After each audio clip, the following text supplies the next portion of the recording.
आज हम endocrine system है, pathology related to endocrine system में थायराइड ग्लैंड के बारे में पढ़ेंगे। थायराइड ग्लैंड के से रिलेटेड डिजीज के बारे में हम देखेंगे। तो सबसे पहले कि थायराइड ग्लैंड क्या होता है वो समझना ज़रूरी है। तो थायराइड ग्लैंड क्या है? तो थायराइड ग्लैंड है, it is a endocrine gland. क्या है? It is a endocrine gland है। तो ये ग्लैंड, एंडोक्राइन ग्लैंड मतलब क्या होता है? तो it is a ductless gland. Ductless gland मतलब उसमें डक्ट्स नहीं होते हैं, जिसके अंदर जो सिक्रीशंस होते हैं या फिर हम कह सकते हैं जो हॉर्मोन्स होते हैं वो डायरेक्ट ब्लड में पोल किया जाता है, डायरेक्टली पोर्ड इन ब्लड। तो एंडोक्राइन ग्लैंड, जो थायराइड ग्लैंड है वो एक टाइप का एंडोक्राइन ग्लैंड है। एंडोक्राइन ग्लैंड क्या होता है? डक्टलेस ग्लैंड होता है, जिसके अंदर डक्ट्स प्रेजेंट नहीं होते हैं और जो अपना सिक्रीशंस या हार्मोन है वो डायरेक्टली ब्लड स्ट्रीम में पोल करता है या फिर सर्कुलेशन में पोल करता है, तो उसे हम कहते हैं एंडोक्राइन ग्लैंड। अभी एंडोक्राइन ग्लैंड कितने सारे हैं? तो काफी सारे एंडोक्राइन ग्लैंड हैं। जैसे हम कह सकते हैं पहला पिनाइल ग्लैंड, फिर ओवरीज, टेस्टिस, फिर आएगा pancreas, adrenal gland, thyroid gland and etcetera. तो इस तरह से ये सब जो ग्लैंड्स है इसको हम क्या कहते हैं? एंडोक्राइन ग्लैंड कहते हैं, जो कि एक टाइप का डक्टलेस ग्लैंड है, डक्ट प्रेजेंट नहीं होता और वो अपना सिक्रीशन या हार्मोन जो है वो डायरेक्ट ब्लड में पोर करता है। तो थायराइड ग्लैंड एक टाइप का एंडोक्राइन ग्लैंड है जिसका वेट होता है अराउंड 15 टू 40 सेंटीमीटर। एक एडल्ट में जो थायराइड ग्लैंड का वेट होता है वो कितना होता है? 15 टू 40 सेंटीमीटर होता है। अभी ये थायराइड ग्लैंड होता कैसा है? तो ये एक टाइप का बटरफ्लाई शेप का ग्लैंड है। कैसा है? बटरफ्लाई शेप का ग्लैंड है, कुछ इस तरह से। बटरफ्लाई का शेप कैसा होता है वैसा ग्लैंड है, जो कि ट्रेकिया जो होता है उसके आगे की तरफ रहता है। तो ये क्या है? ये एक टाइप का बटरफ्लाई शेप्ड ग्लैंड है, बटरफ्लाई शेप ग्लैंड, जिसमें दो लेटरल लोब्स होते हैं, ये और ये लोब्स हैं, जो कि कैसे प्रेजेंट है? लेटरल साइड पे। और ये जो जॉइंट किया जाता है बीच में, ये लेयर को बोलते हैं इस्थैमस। तो ये थायराइड ग्लैंड है, जो कि एक बटरफ्लाई शेप ग्लैंड है। वेट होता है 15 टू 40 सेंटीमीटर। इसमें दो लोब्स प्रेजेंट होते हैं लेटरल साइड पे, बीच में कनेक्ट किया जाता है कोई स्ट्रक्चर से, जिसे हम कहते हैं इस्थैमस। ये प्रेजेंट होता है ग्लैंड आगे साइड, नेक के एंटीरियर साइड पे, आगे के साइड पे, नेक पे प्रेजेंट होता है। और यहाँ पे कोई स्ट्रक्चर होता है जिसे हम कहते हैं एडम्स एप्पल। तो एडम्स एप्पल के नीचे प्रेजेंट होता है और ट्रेकिया के आगे की तरफ में प्रेजेंट होता है नेक में। तो इस ग्लैंड को हम कहते हैं थायराइड ग्लैंड। तो थायराइड ग्लैंड क्या है? तो it is a endocrine gland which is butterfly shape gland है। 15 टू 40 सेंटीमीटर वेट होता है एडल्ट में। इसके अंदर दो लोब्स प्रेजेंट होते हैं लेटरल साइड पे और वो कनेक्ट किया जाता है इस्थैमस से। ट्रेकिया के आगे के साइड पे प्रेजेंट होता है और एडम्स एप्पल के नीचे प्रेजेंट होता है। तो ये जो ग्लैंड होता है इसे हम कहते हैं थायराइड ग्लैंड। तो it is composed of two lateral lobe connected by isthmus, located in front of the neck below the Adam's apple. Neck के आगे साइड पे प्रेजेंट होता है और एडम्स एप्पल के नीचे प्रेजेंट होता है। हिस्टोलॉजिकली देखेंगे तो हमें क्या पता चलेगा? तो histologically follicles are the functional unit of the cell. Follicles क्या है? फंक्शनल यूनिट है सेल का। It is lined by cuboidal epithelium separated by fibrous tissue containing blood vessel and lymphatic vessels. तो ये जो लोब होता है, लोब का अगर हम क्रॉस सेक्शन करके देखेंगे तो इसमें कुछ छोटे छोटे कुछ फॉलिकल्स देखने को मिलेंगे। क्या देखने को मिलेंगे? कुछ फॉलिकल्स देखने मिलेगा, जो क्या होता है, फंक्शनल यूनिट होता है थायराइड ग्लैंड का। जो फॉलिकल्स प्रेजेंट होते हैं वो फॉलिकल्स लाइंड किए जाते हैं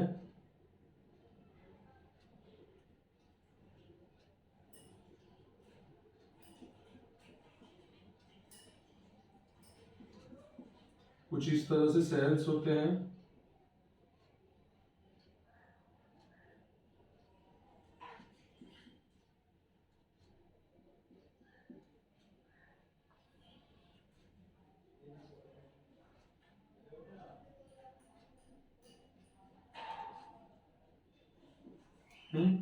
तो ये जो स्ट्रक्चर होता है इसे हम कहते हैं फॉलिकल। फॉलिकल्स में जो बाहर का ये जो लाइनिंग होता है इसे हम कहते हैं क्यूबॉइडल एपिथेलियम, और इसके बीच में कुछ सब्सटेंस होता है जिसे हम कहते हैं कोलॉइड।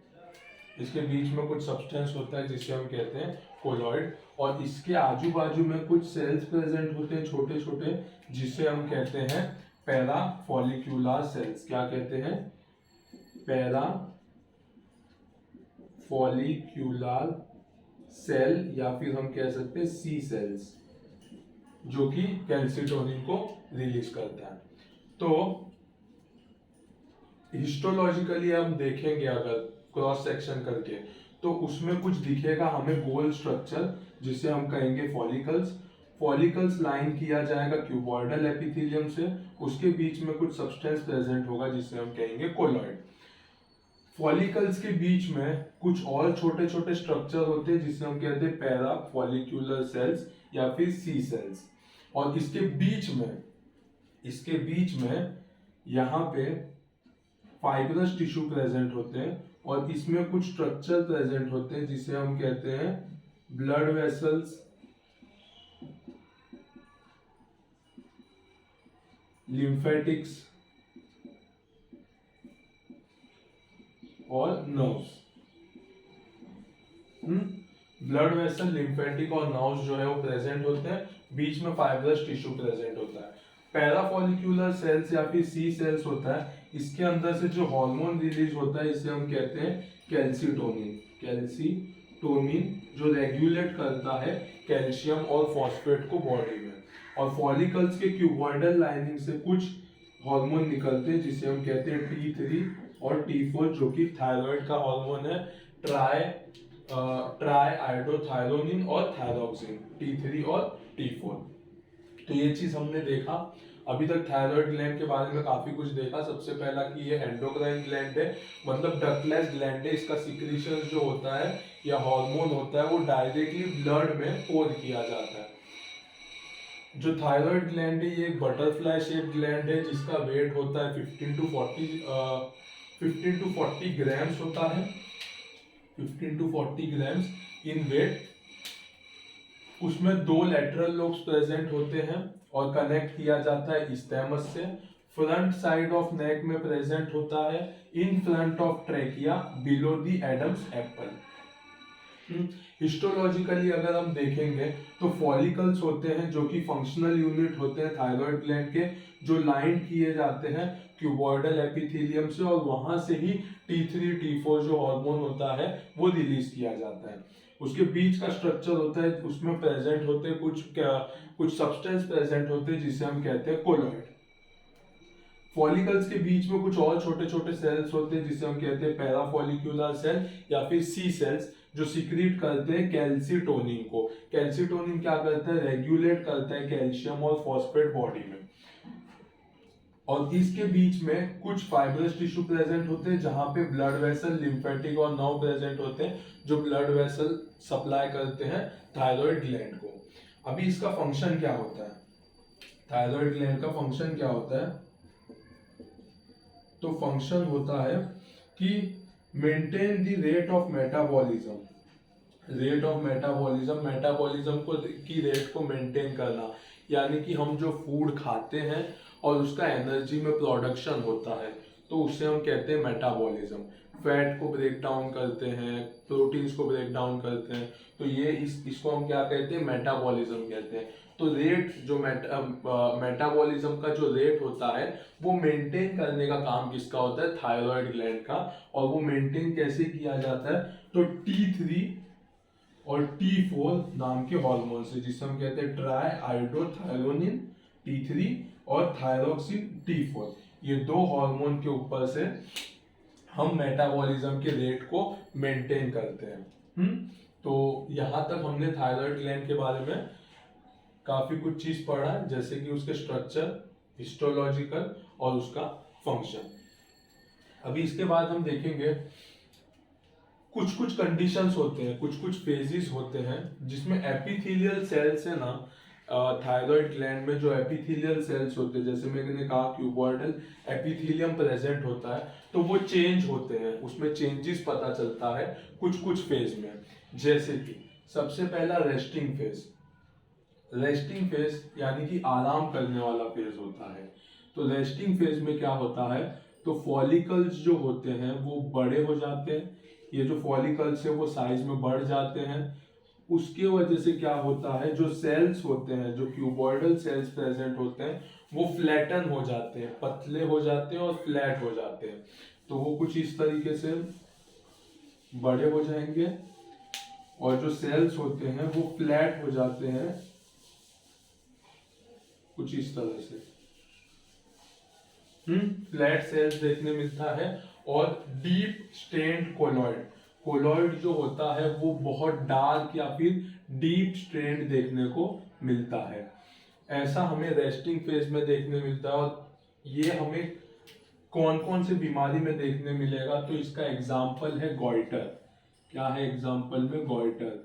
गॉइटर का मतलब होता है abnormal enlargement of thyroid, abnormal enlargement of thyroid. और दूसरा है आयोडीन ट्रीटेड हाइपरथायरॉयडिज्म। आयोडीन से ट्रीट कर रहे हैं अगर हाइपरथायरॉयडिज्म को, तो उसमें भी हमें रेस्टिंग फेज देखने मिलेगा, या फिर हम कह सकते हैं कि फॉलिकल्स बड़े रहेंगे, सेल्स फ्लैटेंड रहेंगे और डीप स्ट्रेन कोलॉइड हमें देखने को मिलेगा। तो ये दो कंडीशन में देखने मिलता है, एक तो गॉइटर में और दूसरा आयोडीन ट्रीटेड हाइपरथायरॉयडिज्म में। दूसरा है सीक्रेटरी फेज। तो सीक्रेटरी फेज मतलब सीक्रीशंस उसका अच्छे से चालू है। तो इसमें क्या देखने मिलेगा, क्यूबॉइडल एपिथेलियम देखने मिलेगा और इसमें जो कोलॉइड है वो पिंकिश कलर का होगा। ये नॉर्मल थायराइड में देखने मिलेगा। तो नॉर्मल थायराइड में सीक्रेटरी फेज देखने मिलेगा, जिसमें जो फॉलिकल्स है वो लाइन किए जाएंगे क्यूबॉइडल एपिथेलियम से, और जो कोलॉइड रहेगा वो पिंक रहेगा। और ऐसा हमें नॉर्मल थायराइड में देखने मिलेगा। तीसरा है रिसॉल्टिव फेज, रिसॉल्टिव फेज। तो इसमें क्या देखने मिलेगा, जो फॉलिकल्स के जो बाजू के लाइनिंग है वो किया जाएगा कॉलमनार एपिथेलियम से, और उसमें लाइट स्ट्रेन प्रेजेंट होगा। और ऐसा कंडीशन हमें देखने मिलेगा हाइपरथायरॉयडिज्म में। किसमें देखने मिलेगा, हाइपरथायरॉयडिज्म में देखने मिलेगा। तो ये तीन फेजेस हो गए, एक तो रेस्टिंग फेज जिसमें फ्लैटेंड सेल देखने मिलेगा, दूसरा सीक्रेटरी फेज जिसमें क्यूबॉइडल एपिथेलियम देखने मिलेगा, तीसरा रिसॉर्प्टिव फेज जिसमें कॉलमनार एपिथेलियम हमें देखने को मिलेगा। रेस्टिंग फेज का एग्जांपल्स आएगा गॉइटर और iodine treated hyperthyroidism. Secretory phase के एग्जांपल में नॉर्मल थायराइड है और रिसॉर्प्टिव फेज के एग्जांपल में है हाइपरथायरॉयडिज्म। तो ये सब कंडीशंस आते हैं जिसमें एपिथेलियम क्या होता है, चेंज होता है, क्यूबॉइडल से कॉलमनार, क्यूबॉइडल से प्लेन, ऐसा चेंज होता है।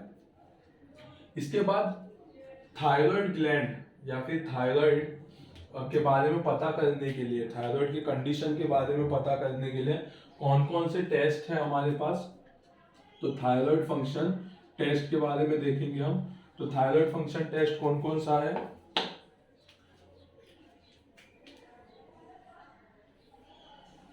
तो सबसे पहले है T3 T4 bye radio immuno एसे। तो जैसे कि हमने देखा है, हम कभी भी टेस्ट अगर करवाते हैं, कभी भी अगर हम किधर ओपीडी वगैरह में काम करते हैं या फिर प्रैक्टिस करते हैं तो हमने देखा है कि हम T3, T4 और TSH भेजते हैं। तो ये वही टेस्ट है, T3 ट्राइआयोडोथायरोनाइन थायरोक्सिन और TSH मतलब थायराइड स्टिमुलेटिंग हार्मोन। तो ये जो दो है T3 और T4 है वो कहाँ से रिलीज किया जाता है, वो थायराइड ग्लैंड से रिलीज किया जाता है। तो इसका लेवल हमें पता करते हैं, उसके बेसिस पे हमें पता चलता है कि थायराइड का फंक्शन कैसा है। तो T3 और T4 बाय रेडियो इम्यूनो एसे। दूसरा TSH थायराइड स्टिमुलेटिंग हार्मोन। तो थायराइड ये क्या होता है, थायराइड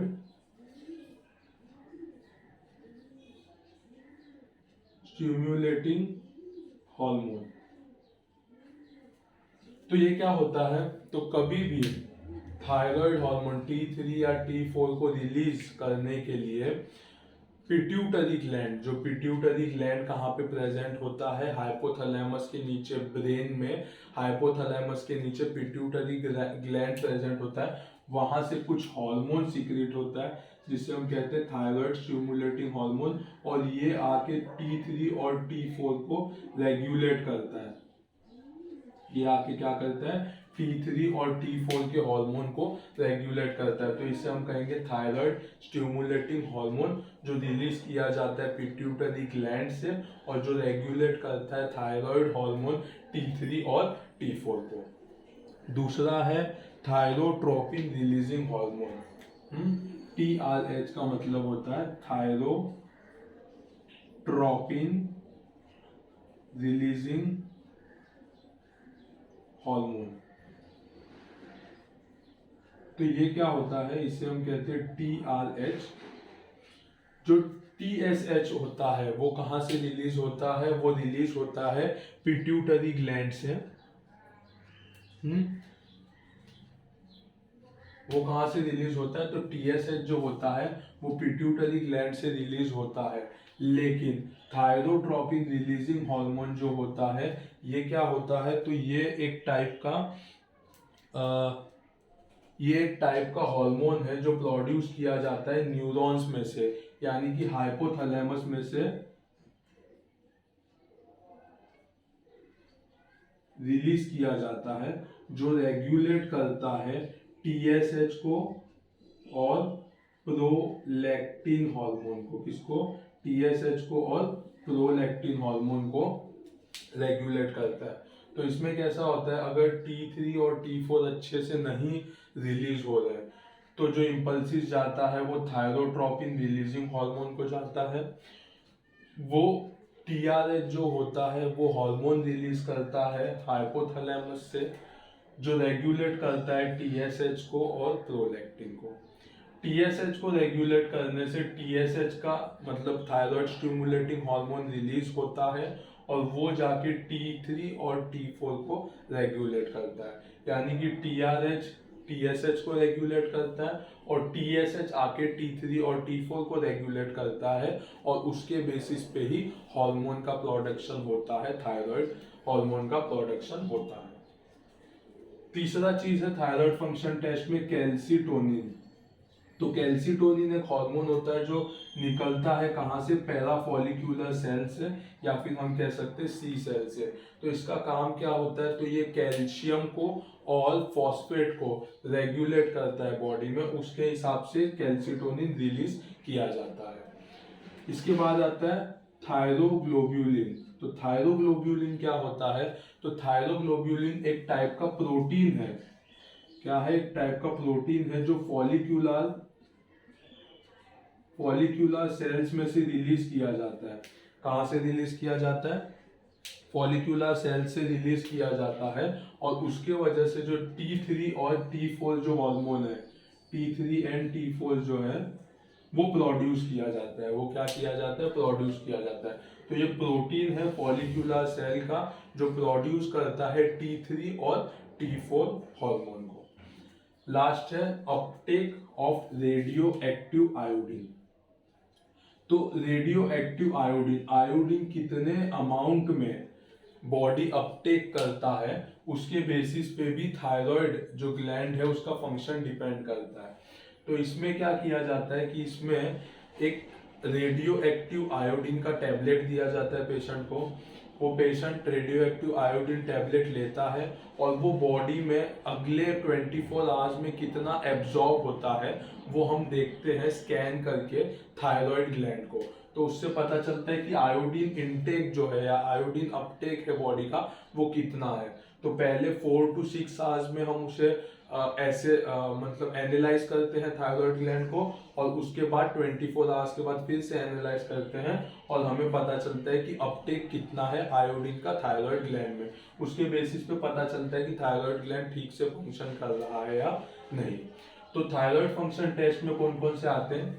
सबसे पहले आते हैं T3 ट्राइआयोडोथायरोनाइन, T4 थायरोक्सिन, दूसरा है TSH thyroid stimulating hormone, TRH thyrotropin releasing hormone, तीसरा है कैल्सिटोनिन बाय पैराफोलिकुलर सेल्स, चौथा है थायरोग्लोब्यूलिन, उसके बाद है अपटेक रेडियो एक्टिव आयोडीन। ये सब कैसे होते हैं? टेस्ट होते हैं जो थायराइड के फंक्शन को रिकग्नाइज करता है या थायराइड के बारे में बताता है। अभी ये तो टेस्ट के बारे में हो गया। अभी डिजीज क्या क्या हो सकते हैं, तो कुछ इंपॉर्टेंट डिजीज हैं जिसके बारे में हम पढ़ेंगे। तो ये सब डिजीज है। सबसे पहला है हाइपोथायरॉयडिज्म, दूसरा है हाइपरथायरॉयडिज्म, तीसरा थायरोडाइटिस, चौथा है ग्रेव्स डिजीज और पांचवा है गॉइटर। तो हाइपोथायरॉयडिज्म यानी कि पता चलता है हाइपो मतलब थायराइड हार्मोन का सिक्रीशन कम होगा, डिक्रीज सिक्रीशन तो hypothyroidism. Excessive secretion of hormone, excessive secretion होगा तो उसे कहेंगे हाइपरथायरॉयडिज्म। थायरोडाइटिस इन्फ्लामेशन, किसी भी कारण से इन्फ्लामेशन होना थायराइड में, उससे हम कहते हैं thyroiditis. Graves disease, Graves disease एक टाइप का ऑटो इम्यून डिजीज है, या फिर हम कह सकते हैं इम्यून को कम करने के लिए, इम्यून कम करने के बाद जो disease due to decreased immunity, immunity कम होने की वजह से जो डिजीज होता है उसे हम कहते हैं ग्रेव्स डिजीज। और गॉइटर, गॉइटर यानी कि एबनॉर्मल एनलार्जमेंट, क्या होता है? एबनॉर्मल एनलार्जमेंट, एबनॉर्मल एनलार्जमेंट जो होता है उसे हम कहेंगे गॉइटर। तो ये सब चीजें हैं, ये सब डिजीज है जिसके बारे में हमें पढ़ना है। Hypothyroidism, hyperthyroidism, thyroiditis, Graves disease और गॉइटर।